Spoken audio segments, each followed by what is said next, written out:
The wrestling world exploded when Jacob Fatu finally got his hands on the man who betrayed him, and what happened next left everyone in absolute shock. This wasn't just another backstage confrontation or a scripted segment for the cameras. This was raw, unfiltered emotion pouring out in a moment that will be talked about for years to come. Before we dive into every jaw-dropping detail of this incredible showdown, make sure you hit that subscribe button because you won't want to miss any of the action we bring you. The tension had been building for weeks, simmering just below the surface like a volcano ready to erupt. Jacob Fatu had been patient, calculating, waiting for the perfect moment to strike back at the person who had wronged him in the most disrespectful way possible. Every time he walked through those backstage corridors, you could see it in his eyes. The fire was burning hotter with each passing day, and everyone around him knew that when the explosion finally came, it would be unlike anything they had ever witnessed before. It all started 3 months earlier when Fatu's closest ally, someone he considered a brother, turned his back on him during the most critical match of his career. The betrayal wasn't just a simple attack. It was calculated, cruel, and designed to humiliate Fatu in front of millions watching around the world.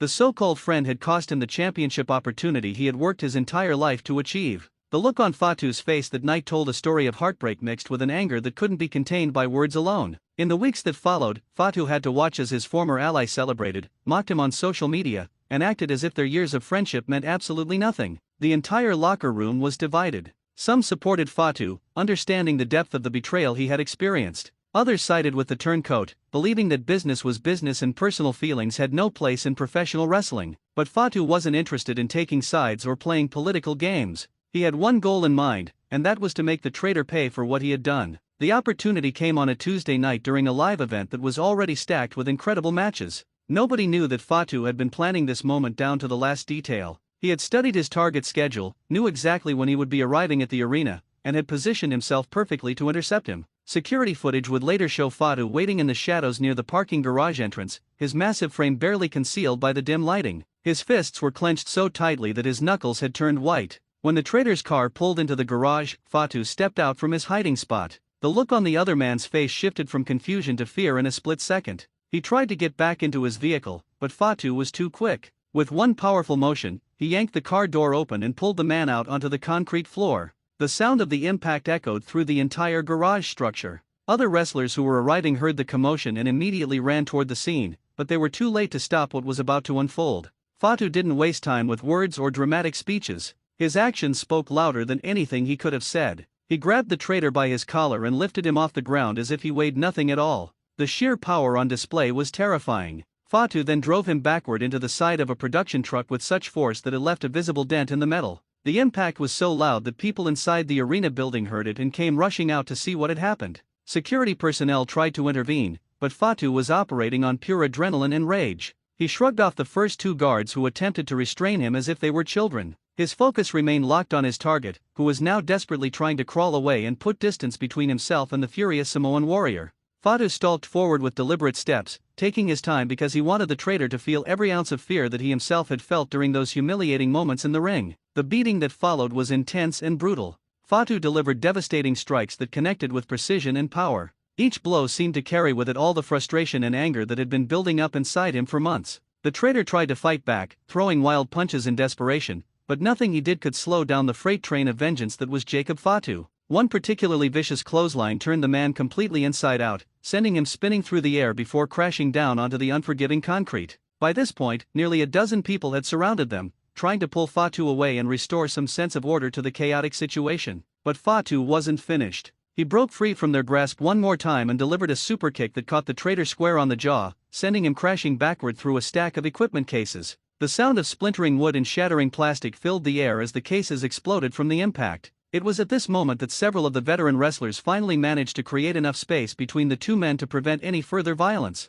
Fatu stood there breathing heavily, his chest heaving with exertion and emotion. Sweat poured down his face, mixing with what might have been tears of anger and relief. He pointed at the traitor, who was being helped to his feet by several concerned staff members, and shouted something that nobody could quite make out but everyone understood. The message was clear. This debt had been paid, and the score was now settled. Fatu then turned and walked away, leaving a path of destruction in his wake and a locker room full of stunned witnesses. The aftermath of this confrontation sent shockwaves through the entire wrestling industry. Social media exploded with reactions from fans, wrestlers, and analysts all trying to make sense of what they had just witnessed. Some praised Fatu for standing up for himself and refusing to let the betrayal go unpunished. Others criticized the violent nature of the revenge, arguing that there were more professional ways to handle personal disputes. But nobody could deny the raw emotion and genuine intensity that Fatu had displayed in those moments. The promotion's management found themselves in a difficult position. On one hand, they couldn't condone the kind of backstage violence that had just occurred. Rules existed for a reason, and allowing wrestlers to settle their differences through physical confrontations outside of sanctioned matches set a dangerous precedent. On the other hand, they recognized that what had transpired was the result of genuine emotion and a legitimate grievance.